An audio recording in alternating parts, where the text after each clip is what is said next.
Hey guys, நீங்கள் பார்த்துட்டு இருக்கிறது டெக் தகவல். டெக்னாலஜி பற்றின டெய்லி அப்டேட்ஸை இதில் கொடுக்கலாம் அப்படின்றதுக்காக இந்த நேமில் இந்த சேனலை க்ரியேட் பண்ணியிருக்கேன். ஸோ சேனல் எப்படி போகுது அப்படின்னு தெரில, உங்களோட சப்போர்ட்டில் தான் இருக்குது.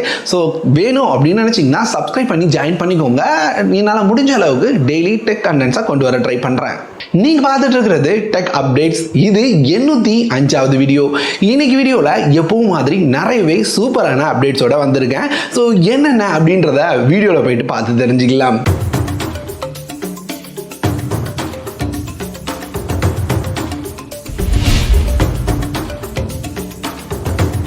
முக்கியமான அப்டேட்ஸ் அப்படின்னு பார்த்தீங்கன்னா, ரெட்மியோட நோட் 12 ப்ரோ இந்தியாவுக்கு வர போகிறது இல்லை அப்படின்னு பார்க்க முடியுது.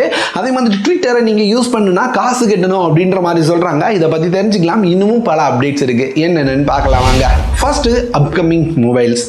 ரெட்மியோட நோட் 12 சீரியஸ் சமீபமாக சைனாவில் லான்ச் ஆச்சு. ஸோ இப்படி இருக்கும்போது இந்த மொபைல் இந்தியாவுக்கு வர போகிறது இல்லை அப்படின்னு பார்க்க முடியுது இந்த நேமில். ஆமாம், இந்தியாவுக்கு வரும்போது இதுக்கு முன்னாடி அவங்க பண்ண மாதிரியே ரெட்மி நோட் 12 சீரியஸ் சைனாவில் லான்ச் ஆன ரெட்மி நோட் 12 சீரியஸில் இந்தியாவில் Xiaomi 12i அப்படின்ற நேமில் எட்டு வர போகிறாங்களாம். 12i ஹைப்பர் சார்ஜ் அப்படின்ற நேமில் வரலாம் அப்படின்ற மாதிரி பார்க்க முடியுதுங்க. ஸோ அதனால் வந்து ரெட்மியோட நோட் 12 சீரியஸ் இந்தியாவில் ஹைப்பர் சார்ஜ் அப்படின்ற நேமில் ரீபிராண்ட் ஆச்சு அப்படின்னா கண்டிப்பாக விலையும் அதிகமாக வாய்ப்பு இருக்கு. அடுத்து, சைனாவில் ஐக்யூவோட 11 சீரியஸ் லான்ச் ஆக போகுது. அடுத்த மாதம் லான்ச் ஆயிரும் அப்படின்னு நினைக்கிறோங்க. ஸோ இப்படி இருக்கும்போது இந்தியாவில் இந்த மொபைல் நேம் சேஞ்ச் ஆகி வரப்போகுதாம். இந்த மொபைல் இந்தியாவில் ஐக்யூவோட ஐக்யூ 10 அப்படின்ற நேமில் வரும் அப்படின்றத இதனோட IMEI data base listing confirm பண்ணியிருக்கு. ஸோ இந்தியாவில் ஐக்யூ 10 வரப்போகுது அந்த மொபைல். அடுத்து, சைனாவில் ரெட்மி நோட் 12 சீரியஸை லான்ச் பண்ணிட்டாங்க. இந்தியாவில் இன்னும் ரெட்மி நோட் 11 சீரியஸை முடிக்கிறதுக்கு வாய்ப்பு இல்லை போல. ஏன்னா இந்தியாவில் ரெட்மி நோட் 11 ப்ரோ 2023 அப்படின்ற ஒரு மாடல் வரப்போகுதாம். 2023 வரும் அப்படின்னு நினைக்கிறேன். இதனோட கீக் பெஞ்ச் கோர்ஸ் வந்திருக்கு. இந்த கீக் பெஞ்ச் கோர்ஸ் அப்படின்னு பார்த்தீங்கன்னா இந்த மொபைலில் ஸ்னாப்டிராகன் 732G அப்படின்ற ப்ராசர் தான் இருக்கும் அப்படின்றத கன்ஃபார்ம் பண்ணுது. என்னடா இது மறுபடியும் ஒரு ரீபிராண்டட் மொபைலா அப்படின்னு தோணுது. ஏன்னா ஏற்கனவே நோட் 10 சீரியஸில் அந்த மாதிரி தான் கொண்டு வந்தாங்க அதே ப்ராசரோட. ஸோ இப்படி இருக்கும்போது நோட் 11 சீரியஸ்லையும் அந்த மாதிரி ஒரு மொபைல் என்ன பண்ணுறாங்கன்னு தான் புரியல. அடுத்து, இன்னைக்கான வீடியோவை பார்த்துடலாம். ஆமாம், இன்னைக்கு நம்ம சேனலில் ஒரு சூப்பரான மானிட்டருக்கான அன்பாக்சிங் போட்டிருக்கேன். ஸோ நீங்கள் பார்த்துட்டு இருக்கிற இந்த மானிட்டர் தான். இதை நான் வெறும் 5500 அப்படின்ற ப்ரைஸில் வாங்கியிருந்தேன். ஸோ எப்படி வாங்கினேன், இந்த மானிட்டர் எப்படி இருக்குது, ஃபுல் ரிவ்யூ வீடியோ ஐ பட்டனில் லிங்க் இருக்கு, செக் பண்ணி பாருங்க. அடுத்து, அப்கமிங் லான்ச்சஸ். ஆமா, இன்னைக்கு ஒரு சில லான்ச்சஸ் கன்ஃபார்ம் ஆயிருக்குங்க. ஸோ இதுல ரொம்ப முக்கியமான லான்ச் அப்படின்னு பார்த்தீங்கன்னா ஸ்னாப்டிராகனோட டெக் சமிட். ஆமா, இதுல எப்பவுமே அவங்களோட அடுத்த ஜெனரேஷன் ஸ்னாப்டிராகன் ப்ராசஸர் லான்ச் பண்ணுவாங்க. ஸ்னாப்டிராகனோட 8 Gen 2 லான்ச் ஆக போகுது. இது அப்படின்னு பார்த்தீங்கன்னா நவம்பர் 5ஆம் தேதியிலேருந்து 17ஆம் தேதி வரைக்கும் நடக்குது அப்படின்னு சொல்றாங்க. ஸோ முக்கியமாக ஸ்னாப்டிராகனோட 8 Gen 2 மட்டும் இல்லாமல் நிறைய ஸ்னாப்டிராகன் குவால்காம் சீரியஸ்ல வர ப்ராசஸாக இருக்கட்டும், அது மாதிரி அதில் கொண்டு வர புது டெக்னாலஜிஸாக இருக்கட்டும், அது மாதிரி AI ஃபீச்சர்ஸாக இருக்கட்டும், எல்லாத்தையுமே அனௌன்ஸ் பண்ணுவாங்க டெக் சமிட்ல. அடுத்து, ரியல்மியோட Realme 10 இந்த மொபைலோட அஃபிஷியல் லான்ச் டேட்டா கன்ஃபார்ம் பண்ணியிருக்காங்க. இந்தியாவில் கிடையாது, குளோபல் லான்ச் டேட். ஆமாம், ரியல்மியோட 10 அப்படின்னு பார்த்தீங்கன்னா குளோபலாக வர 9ஆம் தேதி நவம்பர் 9ஆம் தேதி லான்ச் ஆகுது அப்படின்னு பார்க்க முடியுது.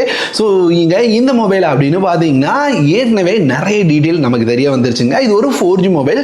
இதில் 90 Hz AMOLED டிஸ்பிளே இருக்குமாம், 50 MPக்கான மெயின் கேமரா இருக்குமாம், மீடியாடெக்கோட G99 அப்படின்ற ப்ராசரோட 5000 mAh பேட்டரி, 33 வாட்கான ஃபாஸ்ட் சார்ஜிங் சப்போர்ட்டோட ஒரு 17000 ரூபாய் பிரைசிங்க்கு குளோபலாக லான்ச் ஆகும் அப்படின்னு பார்க்க முடியுது. குறிப்பாக ரியல்மியோட 10 மட்டும் தான் லான்ச் ஆகுது. இப்போதைக்கு ரியல்மி 10 ப்ரோ லான்ச் ஆகிற மாதிரி தெரியல. அடுத்து, லீக்ஸ் அண்ட் ரூமர்ஸை பார்த்துடலாம். லீக் அண்ட் ரூமர்ஸில் முதல்ல வர்றது மீடியாடெக். ஆமாம், மீடியாடெக் ஆப்பிள் தூக்கி சாப்பிட போகிறாங்க. என்ன அப்படின்னு கேட்டிங்கன்னா, மீடியாடெக்கோட அடுத்த அவங்களோட ஃப்ளாக்ஷிப் ப்ராசரான மீடியாடெக் டைமென்சிட்டி 9200 அப்படின்ற ப்ராசரில் ஒர்க் பண்ணிட்டு இருக்காங்க. ஸோ இந்த ப்ராசர் அப்படின்னு பார்த்தீங்கன்னா ஆப்பிளோட லேட்டஸ்ட் ப்ராசரான A16 பயோனிக்கை விட ஃபாஸ்ட்டாக இருக்கும் அப்படின்னு பார்க்க முடியுது. இதனோட ஒரு சில ஸ்கோர்ஸ் வந்திருக்கு. இந்த ஸ்கோர்ஸை பார்க்கும்போது இது வந்து ஆப்பிளோட அதிகமாக இருக்குது அப்படின்றது தான் கன்ஃபார்ம் ஆயிருக்கு. ஸோ இது வந்து லீக் ஸ்கோர்ஸ் தான். ஸோ அஃபிஷியலாக லான்ச் ஆனதுக்கப்புறம் தான் எந்த அளவுக்கு இருக்குது அப்படின்றது தெரிய வரும். ஏன்னா எப்பவுமே குவால்காம் விடலாம் ஆப்பிள் தான் ஹையாக இருந்திருக்காங்க.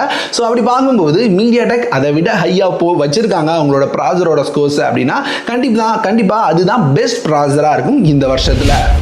அடுத்து ட்விட்டரில் ஒரு புது ரூல்ஸ் கொண்டு வர போகிறாங்க அப்படின்னு பார்க்க முடியுதுங்க. என்ன ரூல் அப்படின்னு பார்த்தீங்கன்னா, நீங்கள் உங்களுக்கு வெரிஃபிகேஷன் பேட்ச் வேணும் அப்படின்னு நீங்கள் நினைக்கிறீங்க அப்படின்னா நீங்கள் மாதம் மாதம் $20 பே பண்ண வேண்டியது இருக்கும் அப்படின்ற மாதிரி ஒரு புது ரூல் வரப்போகுது அப்படின்னு பார்க்க முடியுது. ஏற்கனவே ட்விட்டர்லேருந்து நிறைய பேரை வெளியே தூக்கிட்டாங்க. ஸோ இப்படி இருக்கும்போது அவங்க ட்விட்டரை என்ன பண்ண போகிறாங்கன்னு தெரிலப்பா அப்படின்னு தான் எல்லாரும் சொல்லிட்டு இருந்தாங்க. ஸோ ஆரம்பத்திலே அவங்களோட சம்பாதிக்கிறதுக்கான முதல் படியாக ஆரம்பிச்சிட்டாங்க அப்படின்னு நினைக்கிறேன். ஒருவேளை நீங்கள் ஒரு பெரிய அக்கௌண்ட், பெரிய அஃபீஷியல், உங்களுக்கு வந்து வெரிஃபிகேஷன் பேட்ச் ரொம்ப முக்கியம் அப்படின்னு நீங்கள் ட்விட்டரில் நினைக்கிறீங்க அப்படின்னா மாதம் மாதம் $20 பே பண்ண வேண்டியது இருக்கும். என்னை பொறுத்த வரைக்கும் இது ஒரு நல்ல மூவ் இல்லை. ட்விட்டரை வச்சுட்டு எல்லாருமே வந்து அவங்களோட கருத்தை சுதந்திரமாக ஷேர் பண்ணலாம் அப்படின்றதுக்காகவும், இவங்க தான் ஒரிஜினல் அப்படின்றத நம்பலாம் வெரிஃபிகேஷன் பேட்ச் மூலமாக அப்படின்றதுக்காகவும் தான் மெயினாக ஜாயின் பண்ணுவாங்க. ஸோ வெரிஃபிகேஷன் பேட்சை வந்து பே பண்ணி தான் அப்படின்றப்ப பெரிய பெரிய ஆட்கள் வாங்கலாம். எல்லாரும் வாங்குறது அப்படின்றது சாத்தியம் இல்லாததான். பார்ப்போம் என்ன பண்ணுறாங்க அப்படின்றத.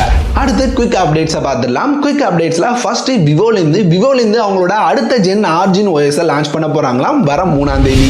டிஸ்னி பிளஸ் ஹாட்ஸ்டாரில் இப்போ புது ஆப்ஷனை கொண்டு வராங்க, ஃபாலோ ஆன் அப்படின்ற மாதிரி. இது வந்து T20 வேர்ல்ட் கப் மேட்ச்க்காக கொண்டு வந்திருக்கோம் அப்படின்னு சொல்கிறாங்க.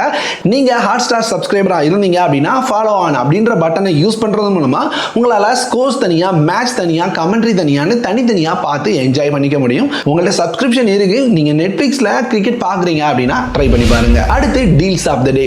இன்னைக்கான பெஸ்ட் டீல் அப்படின்னு பார்த்தீங்கன்னா ஃப்ளிப்கார்ட்டில் அவங்களோட மார்க்யூ டிவி அப்படின்னு பார்த்தீங்கன்னா 32 இன்ச் டிவியை $7,500 அப்படின்ற ப்ரைஸில் சேல் பண்ணுறாங்க. ரெகுலராக $9,000 இருக்கும், ஆஃபரில் மட்டும் $7,500 அப்படின்னு பார்க்க முடியும். ஸோ இப்படி இருக்கும்போது இந்த டிவிக்கு எக்ஸ்ட்ரா ஆஃபரும் இருக்குது. சிட்டி பேங்க் கார்டை யூஸ் பண்ணுறது மூலமாக ஸோ $700 ஆஃபர் கொடுக்குறாங்க. உங்களால் இந்த டிவியை $6,800 அப்படின்ற ப்ரைஸில் வாங்க முடியும். ஸோ கம்மி ப்ரைஸில் 32 இன்ச் டிவி வேணும் அப்படின்னு நினச்சிங்கன்னா செக் பண்ணி பாருங்கள், லிங்க் கீழே டிஸ்கிரிப்ஷனில் இருக்குது. அவ்வளோதாங்க இன்னைக்கான அப்டேட்ஸ். என்னால் முடிஞ்ச அளவுக்கு டெய்லி அப்டேட்ஸை கொண்டு வர ட்ரை பண்ணுறேன். வீடியோ பிடிச்சிருந்தது அப்படின்னா லைக் பண்ணுங்கள். இந்த சேனலை பற்றினா உங்களோட கருத்துக்கள் எதுவானாலும் கமெண்ட்டில் ஷேர் பண்ணுங்கள். ஸோ உங்களோட கமெண்ட்டை பொறுத்து தான் அடுத்தடுத்து என்ன பண்ணலாம் அப்படின்றத யோசிக்க முடியும். இந்த வீடியோ இதோட முடியுது. இந்த மாதிரி வேற ஒரு சூப்பரான வீடியோவோட அடுத்த ஒரு வீடியோவில் வந்து உங்களை சந்திக்கிறேன்.